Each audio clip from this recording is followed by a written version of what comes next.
Big ideas start with a spark.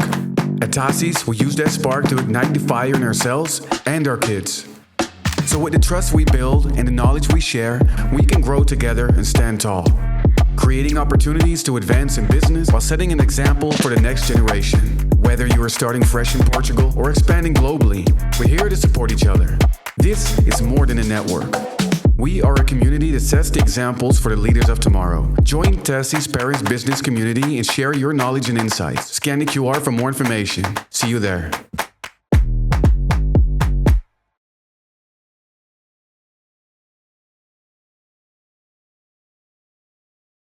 In our community, Juca is a very known name. But please tell us about you, about your journey. I moved to Portugal at the age of 12. I'll try and keep this very short. Because of my parents' job. My parents fell in love with the country. My mother sold her real estate agency in Amsterdam and set up a real estate agency here. I finished high school. I graduated. I was the first graduating class from St. Dominic's. And God willing, my son will be the first graduating class at Tassis, Portugal. I moved to the UK. I studied there. Finished my degree, moved to London because everybody moved to London. That was the thing to do. Lived there for almost 10 years, got married, had a baby, and told my husband, we're leaving. My husband, who was pretty much traveling every single week, said, but why? We have a great life. And I said, this is not the life that I want for my family. I grew up in Portugal and I had a great life. He had this intention of going to the Valley, but we needed visas for that. So my parents said, come back to Portugal, take a sabbatical for a year. I arrived in March, mid-March, and by April 1st, I was working in my parents' firm, in my mother's firm.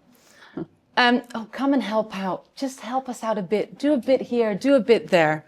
I did that for a number of years. Then I stepped out and I set up a short-term real estate agency, just focusing on short-term rentals with a girlfriend of mine. I needed a break from real estate for 2 years, but then got drawn back in and have been running the show ever since at Rose Real Estate. We're a small boutique agency based in Estoril. It's a small team and it's only women. Everybody says it must be awful. It isn't. It's fantastic. Tell us about the past. The past. So when I meet people and I say, I've been here since 2006, they go, oh my God, what was the market like? Oh, it must have been so much better. There must have been so many opportunities. Is there a communist party in Portugal? Is it active? What's the best place to invest in? What do you recommend? You know, how are things now? How was it, you know, back in the day? You know, what do you see? What are the changes? You know, yes, real estate has changed. It has changed drastically. What direction do you want me to take this in? When I got here, I felt like the world stopped 50 years ago. And this was also the charm of Portugal. Well, it is. I mean, you know, growing up, there was no Quinta da Marinha Norte. It's where I learned to drive my car. There was no Guia. You know, Lisbon was super bohemian and run down. But that's also the beauty of this country. Exactly. You know, what attracts people to come here? It's the culture, it's the lifestyle, it's, you know, it's the people itself, it's the opportunities, it's the lifestyle, the laid backness of it. And yes, in a sense, it has stopped many years ago. Mm-hmm. And when people come here and they're like, but it has to change. It has to change, but you ran away from where you came from, including myself, and came here. So appreciate what this country has to offer. Appreciate the fact that it is a bit more laid back. Bureaucracy, it's a nightmare. Infrastructure could be improved tremendously. I agree with you. You know, I'm here at the back end. If you can open up a company in this country and run a business successfully, you can do it anywhere. It's awful, you know. But then the ups are so high as well, you know, especially for our kids. And you know, in a country where kids can grow up and at the age of 12 can take a train to Lisbon from Cascais and feel safe, that's priceless. That's priceless. You cannot put a value to that. And so for me, you know, that is what still draws people here. And what is the difference between the investors that was before and now? If you had clients coming in 2007, 2008, if you had clients coming with a budget of $1 million, you would have an A list, a B list, a C list, and you could say, okay, we're going to go and work the A list first. And you would show them everything and then be like, okay, from the B list, let's go and see this. Nowadays, when you have a client that comes with a budget, I don't even want to give a specific value to it because there is different pockets that cater to different things. But the point being is there isn't, the supply does not equal the demand that is there. So anything that is well priced nowadays sells quickly. It's a fact of life. And, I tell people when one of my clients is interested in a property, I tell them other people are going to smell it. Other people are going to know that we're making an offer. We have to keep it hush hush. We have to make an offer and we have to move quickly. And people go, oh, come on, you're so superstitious. No, I'm not superstitious because like you buying a two-bedroom apartment in Montreal, there will be 50 others that are looking for a similar thing. Definitely. And you told me that most of your clients are investors? No. So when we moved, when my mother set up the real estate agency back in 1990, it was mostly for expats like her that were moving here, that were needing to find a place for long-term rental. And what happened is people that moved here, like yourselves, fell in love with the place, were then sent because they were ambassadors, they were consulars, they were people working for companies. They left the country. And so many of these people then called us 5 years later and said, we miss it. We want to buy a place. So it started with long-term rentals that moved into sales with people wanting to own a piece of real estate here. So that is how the company kind of grew organically. And from that, then you get investors calling you. Then you get, that Dutch person that says, oh, I know I own that apartment, but really I'm short-term renting it and it's doing so well and I want to buy something else. Can you find another property? Oh, me and my 3 friends have joined together and we're looking at, buying places and remodeling them. And then, it grows from that. And then you have the developers, like Shitra, who the last time that I sat with her around was actually her dining table when she was leaving her rental accommodation in Estoril, talking about their journey and about, what do I see as a realtor is the importance for developers, moving forward. So that's also a part of what we as realtors get invited to do, is meeting with developers and saying, okay, what do you think of this layout? What do you think is missing? Where do you think we can improve things? What is the market? What are clients asking for? What do they want to see? What do foreigners want? Where do you think, we could buy more affordable? We want to set up affordable housing. Not everybody is going for the luxury sector. The luxury sector is great. It's one sector. There is, plenty of developers that are doing affordable housing, obviously not in the area between Cascais, Lisbon and Sintra. And it's even an inverted curve. It's not, a golden triangle because the curve kind of goes down. There's plenty of people that are investing outside of these areas, because of the train connection network to the north, even to the south. And with this, what do you think about the future? How will the future look? I hope that the real estate body will regulate things more. Yeah. Believe it or not, we used to be regulated. The real estate body, until 2008, was regulated. You need to do an entrance exam to become a realtor. And every year, you needed to earn points to be able to keep your real estate license. So you needed to pass the exam and then you needed to do these courses. What were these courses? These courses were about, capital gains tax. What does it mean? About, whitewashing of capital. What do you need to look out for? So there was all these courses that you had to do as a realtor. Come 2008, when we had the financial crisis, which we didn't feel in 2008. We felt it in 2010. So come 2008, all that regulatory went out the window. And everybody could be a real estate agent. I mean, you will know this. Your gardener will tell you, I have a friend or I'm working in another house and they have a property off market that might be of interest to you. You'll get in an Uber and be on the phone talking to someone and the Uber driver will tell you, oh, my sister works for a real estate firm. Everybody works in real estate, which is great. But I feel that regulation is needed in the real estate body as such. Stepping back and looking at it from an ethical point of view, we are an estate agency that's been around for 35 years. We pride ourselves on co-brokering, I would say, 96% of our deals. You cannot represent the buyer and the seller at the same time. It is not ethical. It is not right. Why is that? Do you ask me? But you cannot. I cannot be representing Tony in a deal and selling, your house. Yeah, because you'll be saying, yeah, but I'm paying you your commission, and you need to have. There needs to be a split between the two for that to happen. So then you say, okay, but you've just said that you're doing this 96% of the time. What are you doing in the other 4%?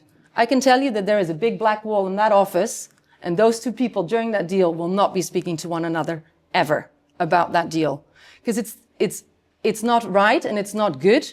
And I tell both parties involved, listen, we are representing both sides, but it's not correct. It's not ethical. It's not right. So this for me is a big thing. I really, really hope that the government will change this, that commissions are paid for by the buyer and the seller, because only then can you get full transparency. There is no regulation. Nobody has access to full-on sales data. It doesn't exist. Yes, there is, there is portals out there. There is, Portugal Confidencial, but none of it has full-on sales data. So everything is done by this, We have our own network of 35 years of experience of data. Yeah. We constantly call, when we do a deal, we call agents around and we say, guys, what have you sold in Malveira recently? We're doing a deal. It's turning out to be around, 6,000 euros a square meter. How does that sound? House, that is the only way that you will get real data. It doesn't exist. And that is very frustrating for buyers, because buyers say, but this is like, I'm in the Banana Republic. There is no fairness here. There is no openness here. There is no transparency. No, it doesn't exist. It doesn't. I'm very sorry to tell you. Other people will tell you that it does. It doesn't. But then again, you have huge opportunities here still. People say to me, oh, but there isn't. There is. You've got to look. You've got to look for them. Tell us about the opportunity here. The opportunities are there. It's a matter of, if you're buying in a new development, where is the development located? What are you buying? Are you buying an apartment for you to live in? Are you buying something to rent out long term? If you're looking to rent it out long term, get 3 or 4 agents to come there and tell you, if I buy this 2-bedroom apartment in Chiado and I want to rent it out long term, what do you think it will fetch? Yeah. The days of buying in a project and selling it, I don't want to say that they're over. If you get in at the right price, yes, you can still make money. But, I used to have clients that bought in Scala, and from Scala they bought in Marinha Village, and from Marinha Village they bought in the Intercontinental. These were people that were serious real estate developers, that were flippers. They bought and they literally sold before it was even completed. I'm not saying that those deals don't exist, but it's all in the price per square meter. And what do you think about the south and the north regarding investment? The south and the north, as you mean in Porto versus, the Algarve, and here. For me, I'm only going to tell you about, about Cascais to Lisbon and Sintra, because that's my core area. I have clients that will tell me, oh, I want to buy something in the Alentejo. And, we will help them because they're long-standing clients of the agency. But it's not my area. Porto, I think, is great. It's not an area, it's not an area that I feel comfortable advising in. Mm-hmm. Then I prefer to tell people, listen, let me find you an agent in Porto that you can work with, that can help you and advise you. With our area, it's most of the people think it's already overpriced. What do you think about the pricing here, and what will happen in the future? Are prices high? Yes, they are. Prices of plots are insane. Prices of new build houses are insane. Again, it all depends. If you are buying a house that has been built according to the specs with, the quality of fixture and fittings that you want, then there is a premium to pay for that. But then you also have to believe that by furnishing it nicely and it being in the right location, and let's not forget, location is key. Is your house southwest facing? Another huge factor. This is where I think you can still make a big difference in as a developer. or as a buyer even, and at the end of the day, polite way, if you buy something and instead of it being, we say that the base price is 8,000 euros per square meter and you're buying it for 9, but you're buying it in the right location, then you have to believe that the market will go up and meet you there. What is the right location? The right location, listen, For the right you. location. For you. If I had the money, I'd be living in Gandarinha. Yeah, I don't. Yeah, no, but I think it all depends. Listen, I live in Montreal. I love living in Montreal, but I bought my apartment when I was living in London as an investment. At the meantime, when we moved back here, I made another investment in Aldeia de Juzu, which at the time nobody wanted to move to, nobody wanted to live there. I mean, growing up, when we had to go with the school bus once in a while to Malveira, it was like, oh my God, these poor people that live here. Nowadays, it's around the corner, let alone for those poor souls that lived on the other side in Almocegem and Colares. It was like, oh my God, your parents must really not like living here. Nowadays, it's next door. So I think I think you need to look at it from a reverse angle. I think it's looking at it and saying, okay, I'm able to buy this. Mm-hmm. I'm going to fix it up. Now, when you're fixing it up, this is where I think it's key. There's been so many developers that just do a quick, let me put in some micro cement, some new windows. Okay, fine. Find me a buyer. Juca, go on, find me a buyer. Those days are gone. You have people moving here that have money, that want to spend money. And even if it's not at the top end luxury market, even if it's at, the middle class, the middle segment of the market, so to speak, people want good quality materials and fittings. Any day of the week when you go onto any of the social media groups, it's, oh my God, I've got mold in my house. Isolation is key. Insulation is key. What type of windows you have, what type of taps, what type of flooring, the layout. A layout of a house has to make sense. How many houses do you go into and you think, it just doesn't make any sense, this layout, And I think this is the big problem. So whether you're buying something that is old and you're redeveloping it, or you're buying something new, the amount of developers, architects, that we have coming to us saying, can you just have a quick look at the plan? Tell us, what do you think? Does this layout make sense?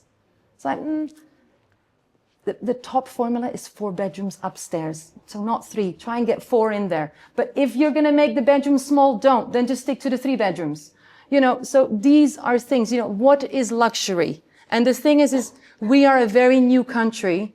And so a lot of people don't understand the concept of luxury.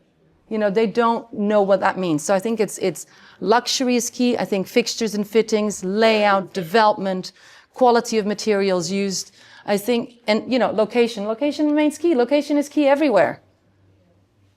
And in Cascais, Estoril, Monte Estoril, Carcavelos, Passo de Arcos, you can't go wrong. Caxias. Unless if you have wetness. Okay, yeah. Again, but if you have a problem, I told a client this the other day, it was a client of a client, and I told my client, tell your friend to call me, I'll put her in touch with a builder. I'm the first one to try and help someone out. So you're not only a real estate lady, so you're helping with all there is. But again, I've been here so long, so what does it cost me to say, here, you meet that builder, hey, this guy is a good painter. This is a great architect. What is it? It doesn't cost me anything. And if that makes another person happy, it's a bit the paying it forward. Somebody mentioned it here before. I think it's the least that we can do. Definitely. One last quote before we are going to lunch. One last quote before we go to Portuguese love to eat, and there has to be wine. Yeah. No, I really I hope you love Portugal as much as I love it. And I hope you get as much from Portugal as it's able to give you. It's a great, great country. I'll leave you with that. Thank you. Thank you so much.